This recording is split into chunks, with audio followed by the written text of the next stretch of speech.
Hello everybody, this is the sixth lecture of the IELTS.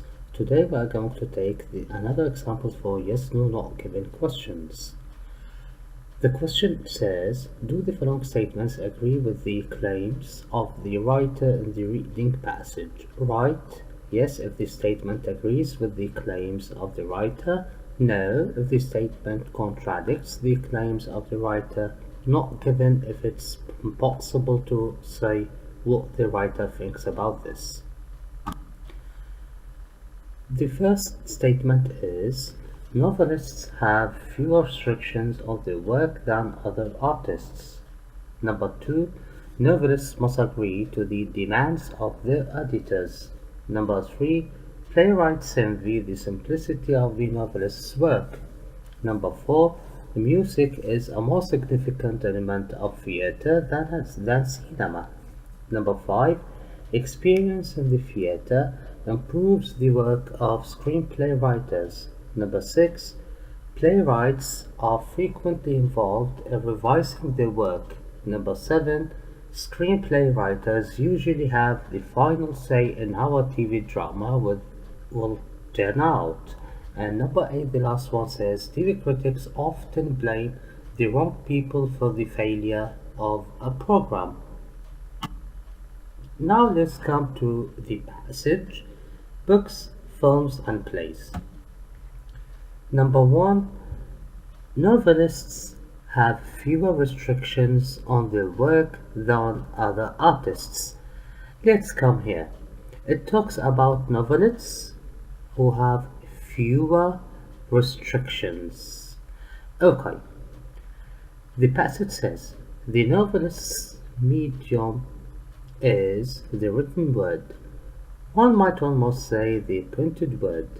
The novel, as we know, it was born with the invention of printing. Typically, the novel is consumed by a silent, solitary reader who may be anywhere of the time. The paperback novel is still the cheapest, most portable and adaptable form of narrative entertainment. It is limited to a single channel of information writing, but within the restriction it's the most versatile of narrative forms. The narrative can go effortlessly anywhere, into space, people's heads, palaces, prisons, and pyramids, without any consideration of cost or practical feasibility. In determining the shape and content of his narrative, the writer of a prose fiction is constrained by nothing except purely artistic criteria. The statement says novelists have fewer restrictions on their work than other artists.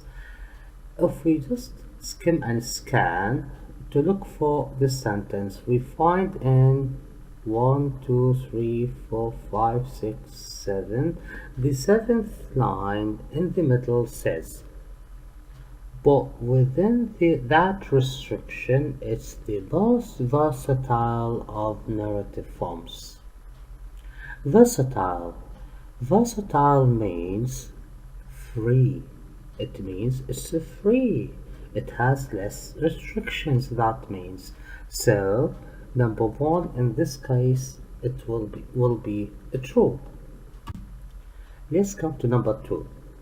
Number 2 says novelists must agree to the demand of their editors. This does not necessarily make the task any easier than that of the writer of a plays that screenplays, who must always be conscious of practical constraints such as budgets, performance time, casting requirements, and so on. The very infinity of choice enjoyed by the novelist is a source of anxiety and difficulty, but the novelist does retain absolute control over his text until it is published and received by the audience. We will go back to this sentence. He may be advised by his editor to revise his text, but if the writer refused to meet this condition, no one would be surprised. It's not unknown for a well-established novelist to deliver his manuscript and expect the publisher to print it exactly as written. Okay, the statement says novelists must agree to the demands of the editors. If we come to 1, 2, 3, 4, 5, the fifth line in the middle says, but the novelist does retain absolute control over his text until it's published and received by the audience. So it gives different information, wrong information. So in this case, this sentence will be no. The first one was yes, the second one here is no. Let's come to number 3. Number 3 says, the playwrights envy the simplicity of the novelist's work. The passage says, however, not even the most well-established playwright or screenplay writer will submit a script and expect it to be performed without any rewriting. This is because plays and motion pictures are collaborative forms of narrative using more than one channel of communication. Number 3 talks about playwrights envy the simplicity of the novelist's work. I see nothing here about this one. It doesn't say yes and it does not say no. So in this case it will be not given. Let's go to numbers 4, 5 and 6. Number 4 says, music is a more significant element of theater than cinema. 5 says, experience in the theater improves the work of screenplay writers. And number 6 says, playwrights are frequently involved in revising their work. So, let's read to look for number 4 firstly. The production of a stage play involves, as well as the words of the author, the physical presence of the actors, their voices and gestures, as orchestrated by the director, spectacle in the form of lighting and the set, and possibly music. In film, the element of a spectacle is more prominent in the sequence of visual images heightened by various devices of perspective and focus. In film too, music tends to be more pervasive and potent than in straight drama. And straight drama here means plays. So, number 4, the statement says music is a more significant element of theater than cinema. While here it says in film 2, music tends to be more pervasive and potent than in straight drama. So it gives opposite information. In this case, this sentence would be no. Number 5, experience in the theater improves the work of screenplay writers. And number 6, playwrights are frequently involved in revising their work. Let's go over reading.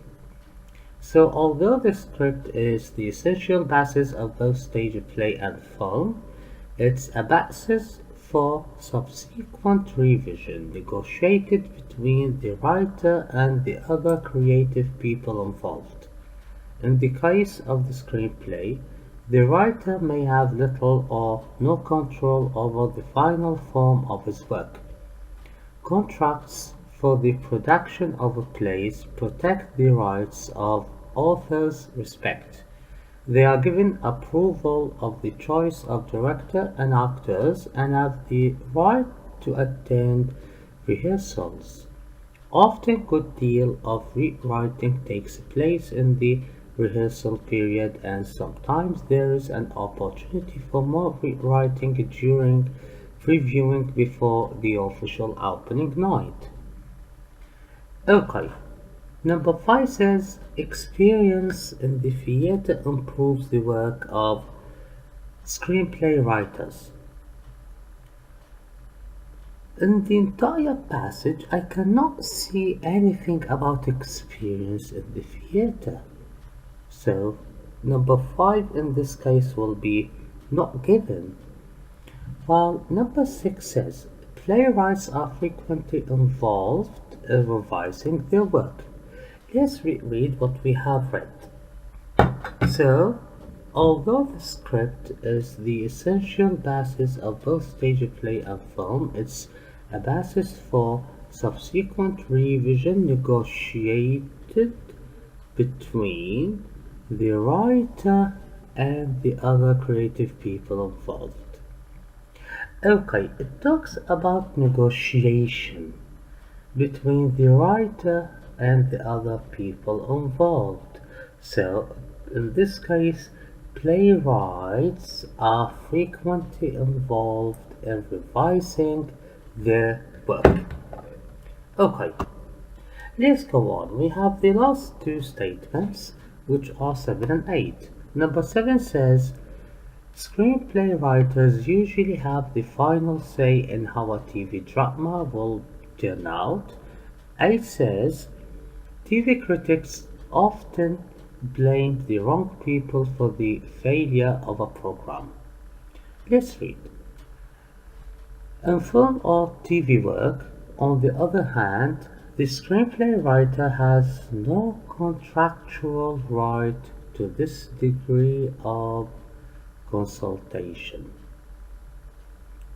Screenplay writers usually have the final say in how a TV drama will turn out, while the passage says in film or TV work, on the other hand, the screenplay writer has no contractual right to this degree of consultation. So, in this case, the sentence will be no. Let's go on reading. Practice in this respect varies very much from one production company to another and according to the nature of the project and the individuals involved. In short, while the script is going through its various drafts, the writer is in the driver's seat, albeit receiving advice and criticism from the producer and the director. But once the production is underway, artistic control over the project tends to pass to the director. This is a fact overlooked. Most journalistic critics of TV drama who tend, unlike film critics, to give all the credit or blame